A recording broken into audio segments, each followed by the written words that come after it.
Welcome to New Atlas Live. I'm Brian Berletic. Joining me today is Rasheed. Hello, Rasheed. How are you? How are you doing? I'm doing pretty good, Brian. How about yourself?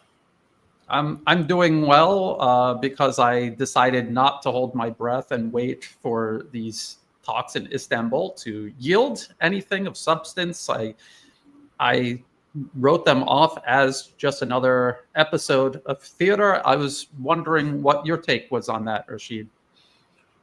I thought it was a lot of theater also. I sometimes think it's a lot of waste of time because I think they try to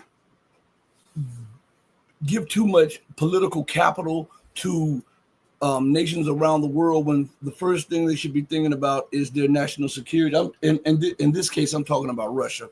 I think Russia has done enough and gone over and beyond to try to prove to the West that they're serious about talks and that they want peace. But I think Russia should now focus on what Russia wants and not what the United States is expecting, not what NATO is expecting, not what the so-called quote-unquote international community thinks is acceptable. Sometimes you have to just say, you know what, I've done enough. It is time for me to crush these people, because if Russia continues to play this little dance with America, it gives America time to rearm, rest, and recalibrate. And this will put more pressure on the Russian armed forces, and it will perpetuate the war. And this is a time when Russia needs to show all out that we are superior to Ukraine. We're actually superior to NATO. We don't want war, but when you bring it to our doorstep, we will crush it every time. I think that's one of the moves that Russia should be making. And I think Istanbul was another round of nothingness, like all of the other ones before them, as they tried to negotiate, quote unquote, in good faith.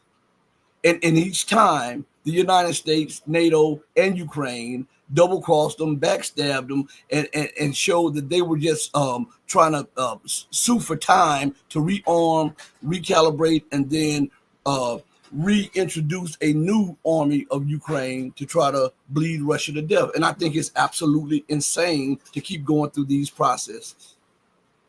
I think you laid a lot of really important groundwork. People are still filing into the live stream. Welcome, everybody.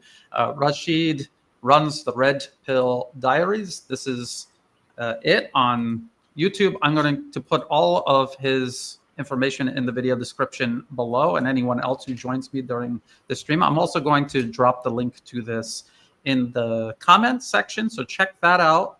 And please subscribe. Rasheed puts out a lot of great content.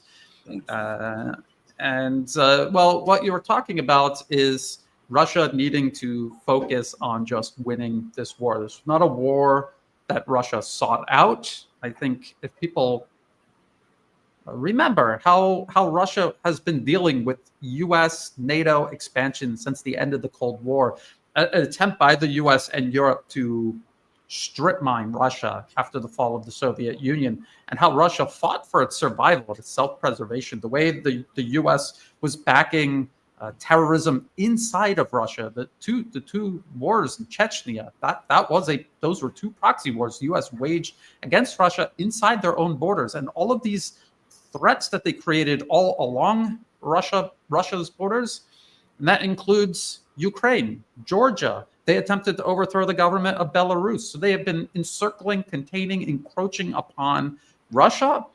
And Russia is looking at other countries the US has done this to, say countries like Ukraine. I mean, they're moving up, taking over these countries. And the next step, the ultimate step, is Russia itself. This is what Russia is reacting to. It's very important. And Rasheed, you mentioned all of the deals the West has proposed to Russia. When they run into a brick wall, they always pretend like they want to reset the relationship between the US and Russia. We remember during the Obama administration, then Secretary of State Hillary Clinton literally holding a reset button with Russian Foreign Minister Sergei Lavrov. We've talked about this many, many times. And even as she was putting on this theater, they were already planning to violently overthrow Ukraine and create this national security threat right on Russia's border, aimed directly at Russia. Wasn't that they just wanted to take over Ukraine and strip mine Ukraine. It was to create a dagger they could aim at Russia's heart. That was the whole point of that. And this is what Russia is. Now you said they should just get down to business. And I just want to hear what your opinion is on this, Rasheed. Russia went to these talks. I hope, we don't know for sure. I hope they're just going through the motions. They want to appear to be giving diplomacy a chance. The whole reason the US is doing this in the first place is to portray Russia as an irrational aggressor. And when President Trump has to announce escalation against Russia, they will cite Russia's supposed belligerence. Russia goes through the motions, but these last talks, I believe they said something. This is the rumor. We weren't in there in the talks, but they said something like this to Ukraine. Right now, we're asking for, these regions. We have Crimea, the Donbas region, Kharkov, Zaporozhye. If we leave here and we don't settle this now, next time there'll be 2, maybe 3 or 4 other oblasts that we're taking from you. It's just going to progressively get worse the longer this goes on. That was their message to Ukraine. But does that kind of sound like Russia going through the motions diplomatically, but also at the same time basically announcing that they're done playing games and they're just going to keep grinding on? It's either going to get solved on the battlefield or the U.S. has to pull the plug. These are the only 2 options that I see. What do you think about that? I think that Russia is coming to the understanding that this is the action that they should have taken from the start. They should have taken all of the former Russian regions and then negotiated everything else after that.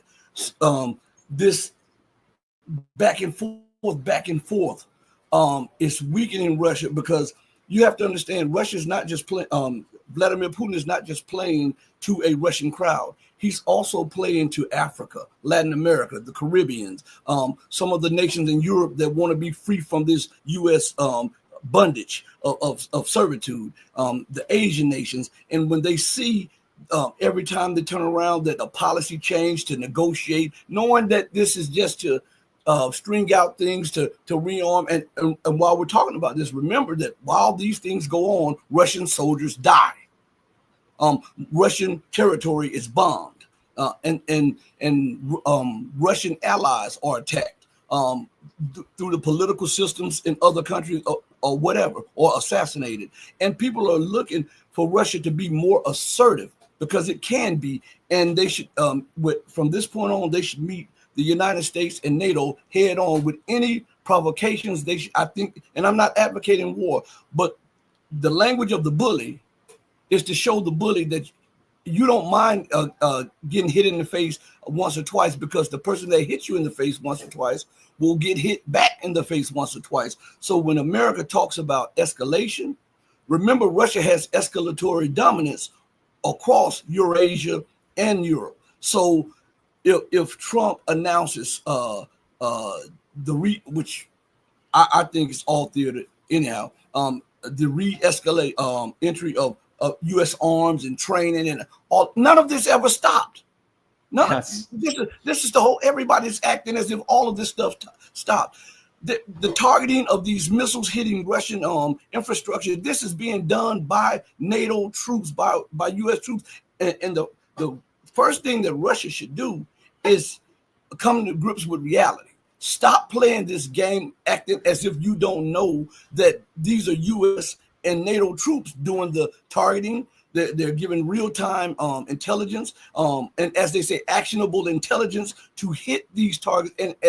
And in some instances, they're being hit by NATO forces. So Russia, every time, if Trump introduces something and says we're going to escalate, okay, we'll give the Houthis some true weapons to show you that you're not coming through the Red Sea anymore. Okay, you want to do this? We're going to arm the resistance in Syria that are still supporting Assad, and we're going to give them some heavy weapons. Not only are we going to show you this, we're going to show you ally Israel, because Israel is also arming Ukraine. Israel helped to arm Georgia against us in the Georgian war. Israel helped to give intelligence to the Georgian military when we fought that war that was imposed upon us when Georgia attacked. So every turn of escalation would be met by another turn of escalation from Russia. It should be. And we got to understand, America's credit just got downgraded, which is it should have been done years ago, but it's the empire and it gets privileges. The United States debt situation is out of control. She's going to she needs to find buyers for her to roll over her debt. Nations are running from the dollar. She's alienated her allies and enemies alike. So she's not in this position of dominance that she was in 30 years ago. So she can't continue to justify expanding the debt to arm and train and to help Ukraine and all of this, because the same people that she's arming Ukraine against and helping these ragtag governments to fight, these are the people that buy her debt. Shut her off. Cut her off. Show her that not only if you do this, I'm going to meet you twice. You hit me, I'll hit you twice. I'm going to hurt you we don't have to do it militarily. I'm going to use the what I learned from empire.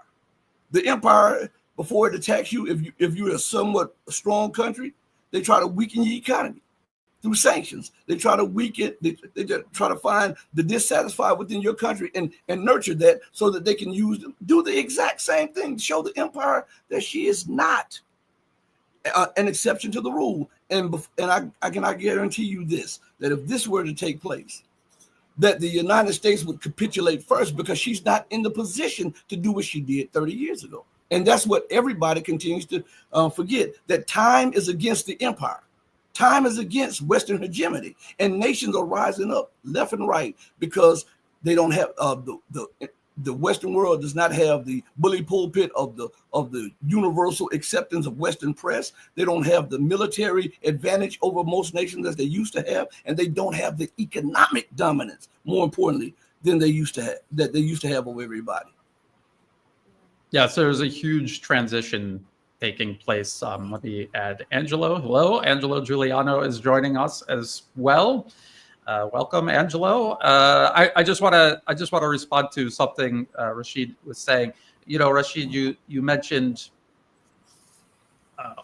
linking what's happening in Ukraine.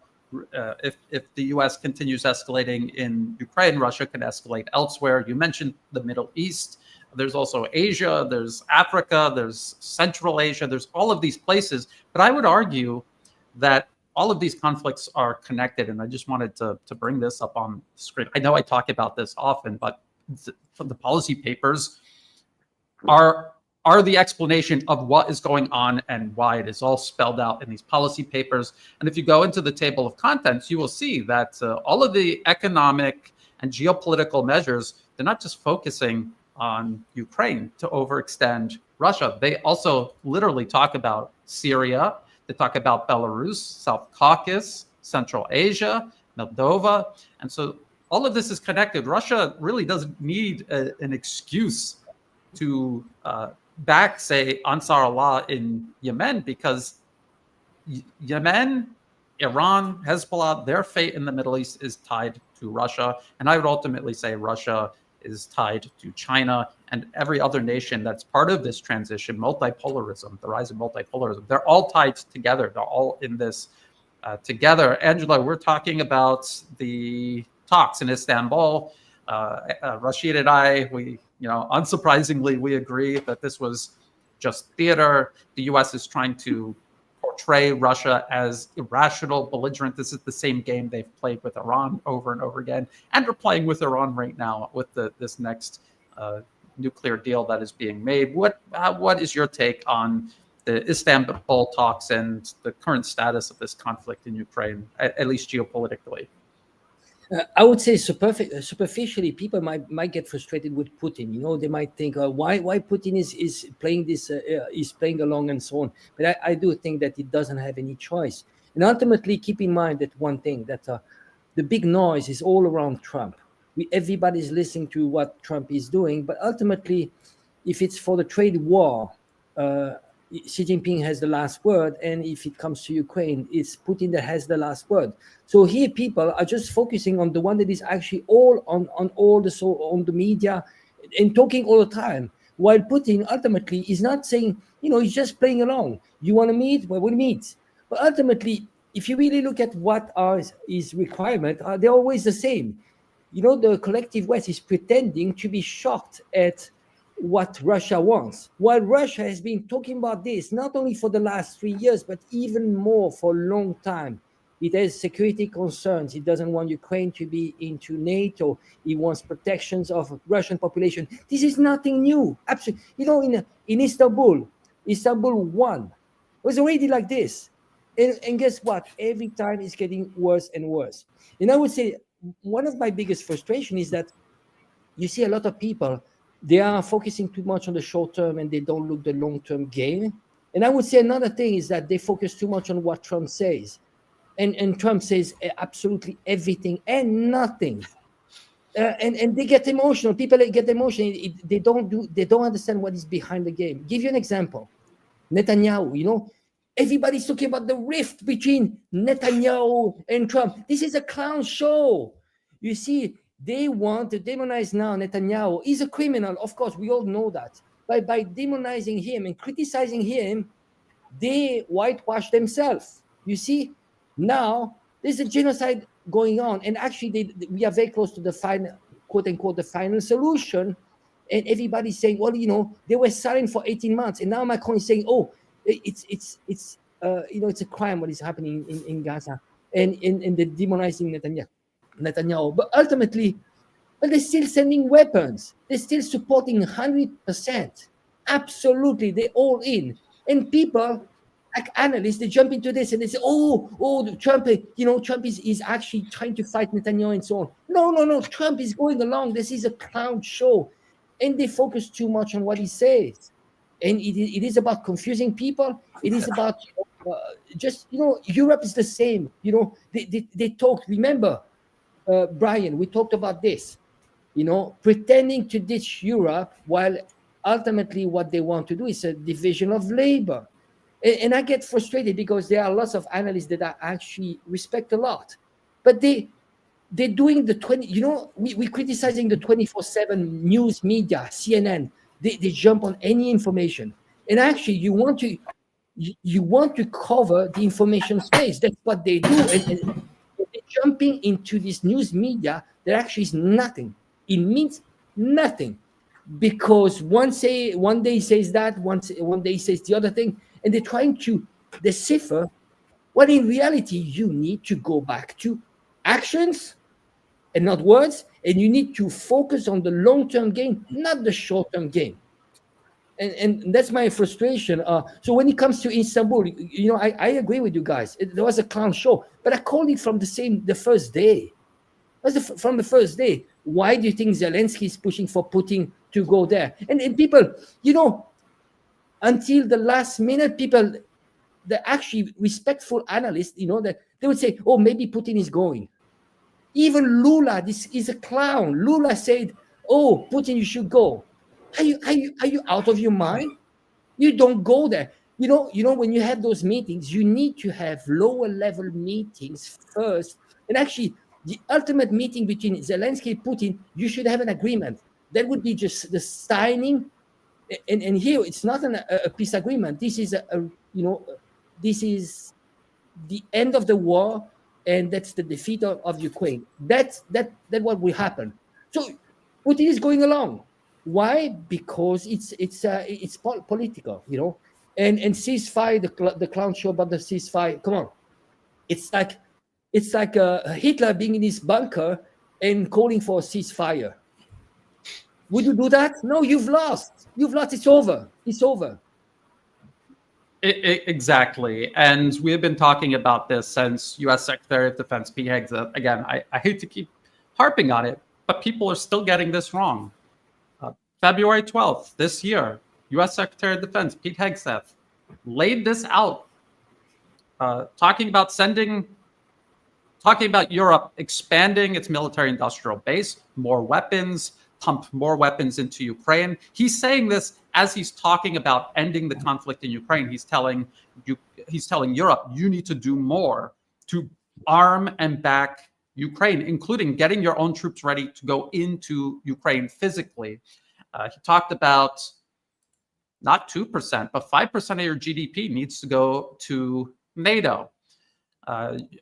All of this, and people said, well, Secretary Hegseth, a lot of people have just ignored this, actually. This is a directive the US gave to Europe, and then Europe began doing it. And we've talked about this too. This is the most recent one. Scott from Calibrated showed me this today. Germany backs 5% NATO defense spending. So this was the 15th of this month. And they're saying they're willing to follow US President Trump's demands for increased defense spending. So this isn't Europe undermining President Trump's peace initiative in Ukraine. This is Europe doing exactly what the US told them to do, which is escalate, keep the war going, or freeze the war. This is what we need. We need to freeze the war because we're losing it right now. We're definitely not going to end it.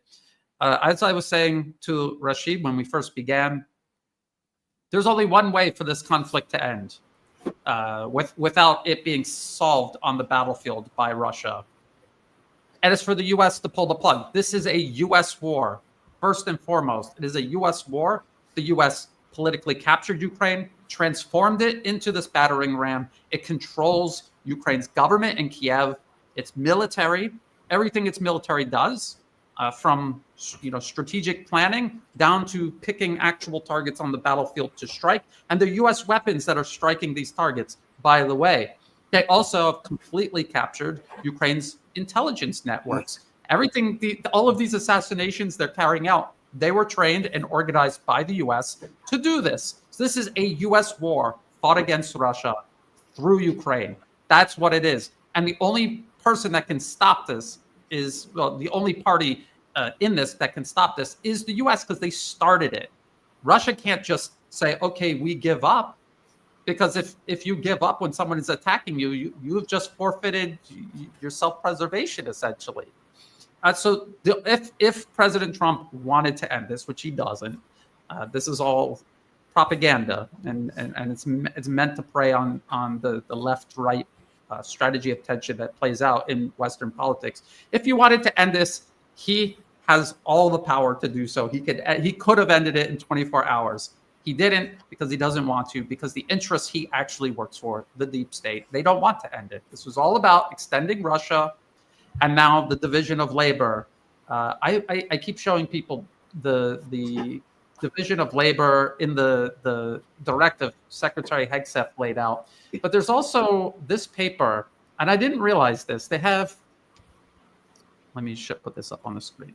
This is Wes Mitchell, and this was written in 2020 for the Department of Defense, Strategic Sequencing, How Great Powers Avoid Multi-Front War. And they're talking about Russia and China. So that the objective always has been and will be subjugating Russia and China and everyone in between. There is no, we want peace with Russia and we'll just focus on China, or the other way around. It is no peer or near peer adversary is allowed to exist on Earth to challenge US primacy. So it was this in 2020, and then there was this strategic sequencing revisited, and that was written in 2024. And the division of labor verbatim is mentioned right here in this paper, and division of labor is also mentioned in this 2020 paper. So when Secretary Hegseth is talking, when US President Donald Trump is talking, they're regurgitating what the corporate financier-funded think tanks have laid out years before anyone was even talking about President Trump running for president. That is the reality of all of this. That is the deep state. And I wanted to talk more about the deep state here because I still hear people clinging to the fantasy that President Trump is fighting the deep state. He went to the Middle East. What did he do in the Middle East? In addition to, again, more fake peace talks to distance, as you were saying, Angelo, distance themselves from their Israeli proxies who cannot wage war without constant and complete U.S. backing. Because they're going to have Israel do their dirty work, and they want to wash their hands of it and look plausible deniability. He also went there to make all of these deals for the Fortune 500. So let's just look at this, and I'm going to have Rasheed and then Angelo weigh in on this. Who's he fighting? Is he fighting to make America great again? Is he fighting for the American people? Is he fighting against the deep state? No, he's working for the deep state. Boeing was the real winner of Donald Trump's trip to the Middle East. This incompetent, corrupt corporation who has the blood of innocent people on its hands because of its corruption and incompetence. People have died in their planes that have fallen out of the sky because they're cutting corners to maximize profits. 160 planes bought by Qatar in the Middle East. This is what President Trump was doing in the Middle East. Here from The Guardian, how Donald Trump's historic Gulf state deals benefit a handful of powerful men, billionaires, the deep state, Wall Street. And then that might sound a little critical. Here's Forbes just bragging about these stocks are the biggest winners from Trump's Middle East trip. And they're talking about Supermicro computers, NVIDIA, AMD, Palantir, which is one of these, military industrial organizations, Boeing, Alphabet, which is also Google, Amazon, and Tesla. So this is what Trump is in the Middle East doing, serving the deep state, serving these corporate financier interests who are creating all of the policies people voted for Trump to reverse. Rasheed, what do you think about that? Am I going crazy? Am I imagining things? No, you're right about this. I want to connect something that you said earlier to this, and that Angelo touched upon when you were talking about the talks in Turkey between Russia and Ukraine. Also, this was a head fake again, because while this was going on, the United States and Europe and the so-called big arms companies were arming Israel to the teeth and allowing Israel to commit genocide while the cameras were focused on Turkey. And this is going on to show the potential buyers of the destructive power of these weapons, not about the lives of the people that are lost. This goes hand in hand with serving the big state, the deep state. This is what they do constantly. You see them doing it in they did it in Georgia. They're doing it in Ukraine. They're doing it across North Africa. They're doing it across West Asia. And Trump himself is just, people all get mad, but I have to say he's just a figurehead. He is carrying out the policies of his bosses. And one smart person always told me, follow the money. All one has to do is follow the money. Follow the money trail and you'll see. Look at the policies on the money and you'll see who is benefiting, and then you'll see the real intent of that person in power. And we look at these big money deals in the Middle East. It's not to preserve Middle Eastern peace. It is to enrich a few billionaires. And who would have thought that it would be different under Trump when he is a billionaire himself? To become a billionaire, you have to make connections with governments, and you have to make connections with other rich people. And so if that is a privilege that you enjoy, it's like innately it's in your head to preserve your wealth preservation. And how do you do that? By continually enriching the people who bag you, even at the cost of the lives of other people. That's what we see right now with Donald Trump. He can speak the lingo. He can talk real good. He's like that hustler on the street with the table and has the 3 cups on the table, and he's hustling everybody out there. And people are actually thinking that the little ball under the cup has disappeared when he has the ball in his pocket and he's moving the cups around. That's what Trump, that's what Biden did. That's what Obama did. That's what they are put there to do, to mesmerize the people, continue this great divide of left and right, to continue to make false enemies for you to focus on, while they fleece you and steal every penny that is available for them to steal, and to keep you dumbed down because they feel that an enriched and an enlightened audience they can't exploit. And if you are a parasite, you want easy prey. So they dumb you down with all of the stuff that we see, all of the political theatrics. And then they make you believe that they're working for your benefit, when if you follow the money and you follow the policies, you'll see that everything is for the benefit of the few, while everybody else gets peed on. Hold on one moment. This is too sinister. All rich people are corrupt is this channel's take. Nobody said that. I didn't say that. Rasheed didn't say that. I didn't hear Angelo say that. What we're saying is corporations like Boeing, which are verified criminals, they are off the chart criminals. They are enriching themselves at the expense of not just people's health and well-being, their actual lives. They are organizing policy that is destroying entire countries, wars. They are the interests that fund these policy think tanks that drop the blueprints for all of these wars the US is waging all around the globe. So there are specific, and we are naming names. I said Boeing, there's AMD, NVIDIA, Palantir, Google, Amazon, Tesla. These are the ones involved right now in the Trump administration. These wars that are going on, they're the ones that are benefiting from this. They're refusing to speak up against any of it.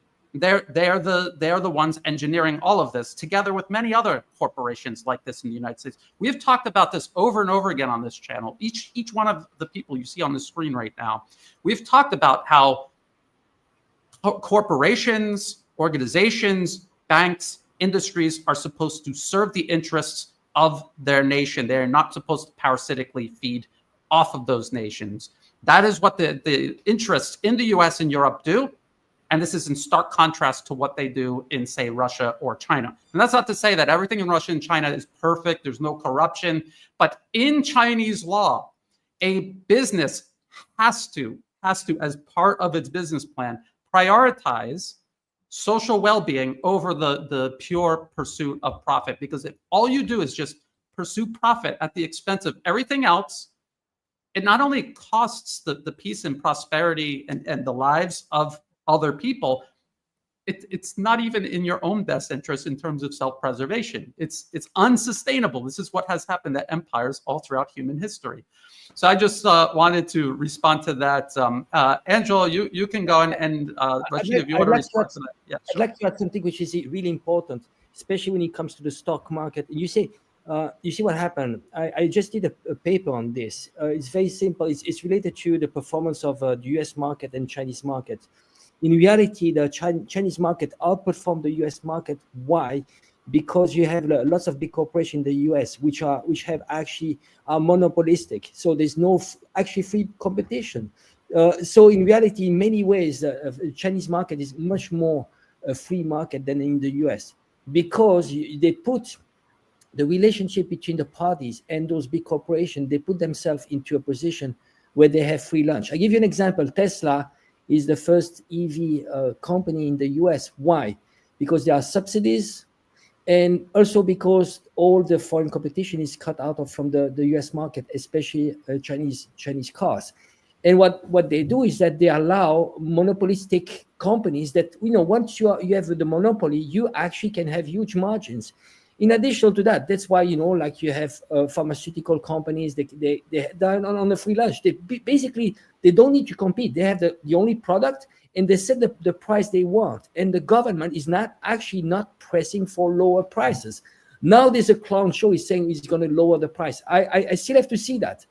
But you see, the problem is those cooptation. They control completely the politics, and it's all corrupt. But the difference here is that they have renamed corruption. What would be named in Russia and China corruptions, you call it lobbying in the US. And there's this revolving door. Why do you have all those politicians? They come in politics, they have less than $1 million worth, and they leave and they have $200 million worth. Nancy Pelosi. I mean, look at those guys. And the Trump administration, in his team, there are 13 billionaires. And they gave this Doge thing. You see, at the beginning, they say, we are going to save $1 trillion and so on. See what they did exactly. Did they reshuffle? It's nowhere near what they said they were going to do. And actually, it's just cosmetic. In reality, they're shifting those contracts from some NGOs they didn't like to their own, mafia, PayPal mafia, Peter Thiel, all the friends of Elon Musk, and so on. And that's even more corruption. And ultimately, I would say what is behind this is even further control. The thing is that this is going to further control by who? By big corporation. So you take away from the states and you give those big corporation, and you give them really the powerful tools. And in addition to that, they'll get access to assets, assets that are productive, that actually make money. And the state will be left with whatever doesn't make money. Absolutely. Rasheed, did you want to respond to that comment that I put on the screen? I just want to throw this out there too. People voted for President Trump to fight the deep state. What is the deep state? It is not some nebulous Hollywood-style villainous organization in the shadows. They are publicly listed corporations. You can get their financial information. You can follow them in the news. You can see their impact on every aspect of people's lives across the West and even all around the world. It is these massive corrupt corporate monopolies. That is the deep state. Trump is openly, obviously, eagerly, enthusiastically serving the deep state. He's not fighting against it. Rasheed? I often don't. I don't get mad. I try not to get mad at people who hear something that you're not saying, because you have to look at it like this.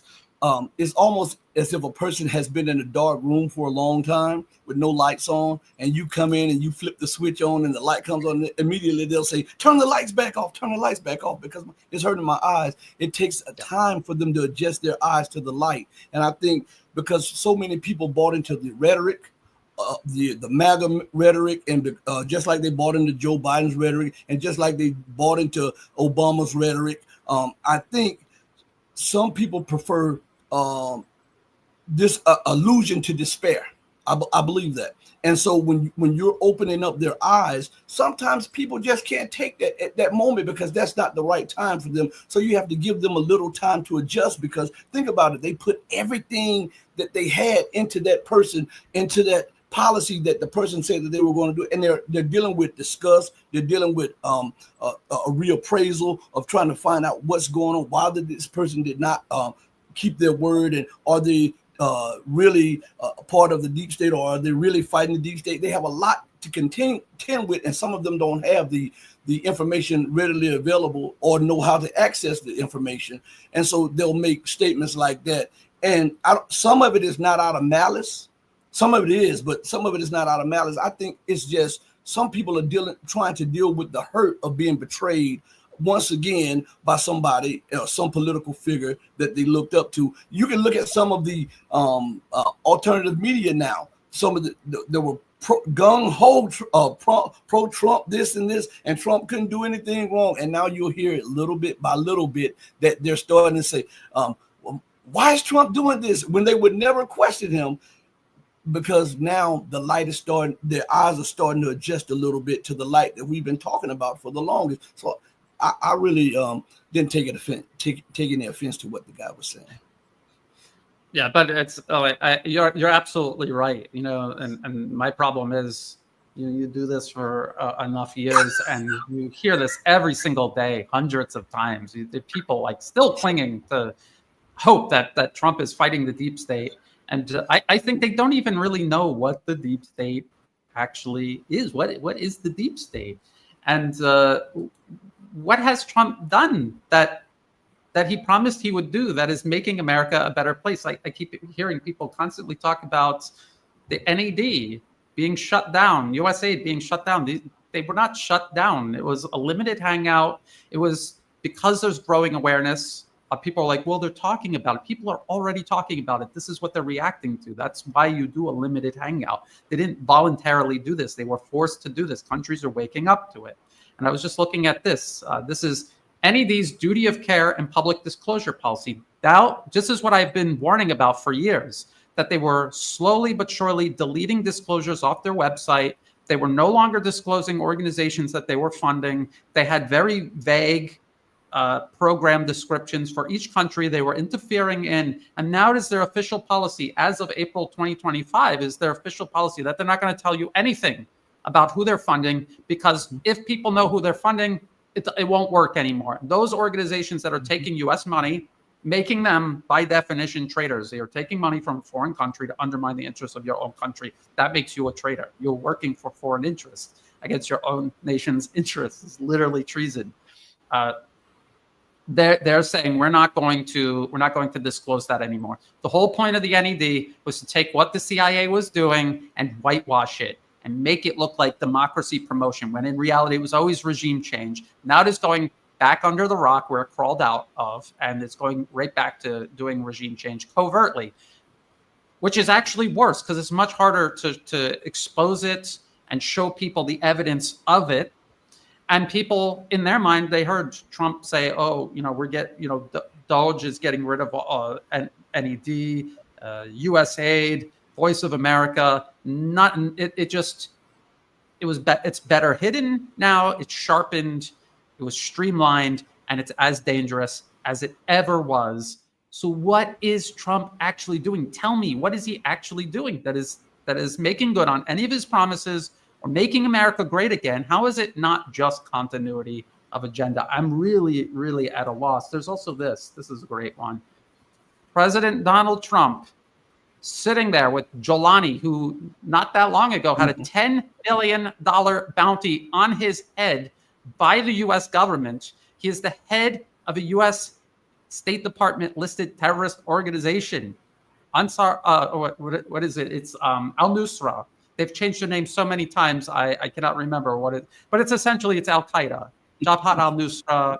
I think it was since then they named it something else, and it's ultimately it's Al-Qaeda, the Syrian subsidiary of Al-Qaeda.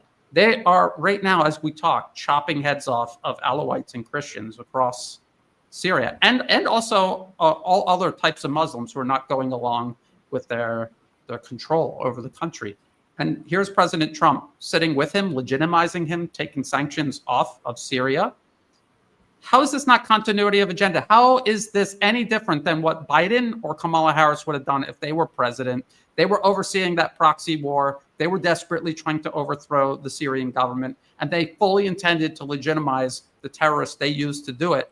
Once they succeeded, Trump won. Now he's the one doing it. Tell me, how is this any different? I just don't get it. Angelo, you want to weigh in on this?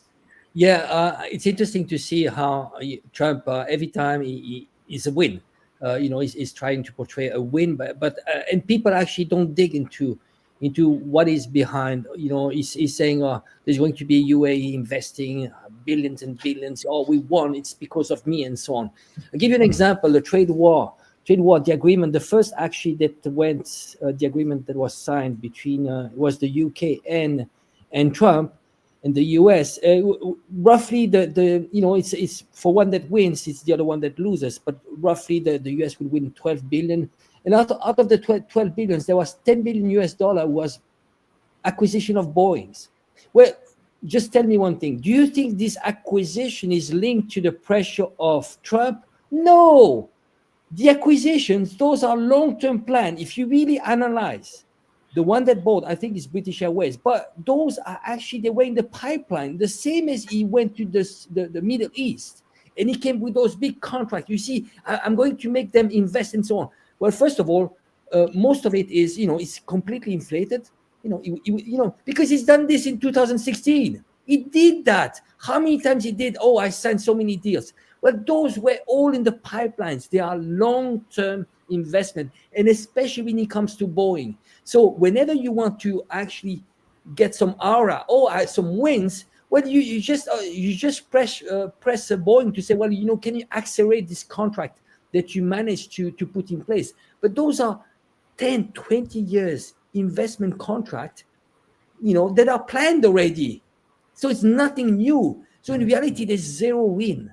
Really, when you look at what really happened, even for the immigration, illegal immigration and so on, this is all fake news. It's all cosmetics. Ultimately, I'm asking, I'm fine. If he does something right, I will be the first one to say, well, that is right. But superficially, it sounds good. When you say Maha, make America healthy again, and you say, oh, I'm going after after the lobby, pharmaceutical lobby. Well, it's good, but I'm looking at actions really. Since it started, nothing. I mean, so far, name me one action that made a change. They were all words, pointing at Israel,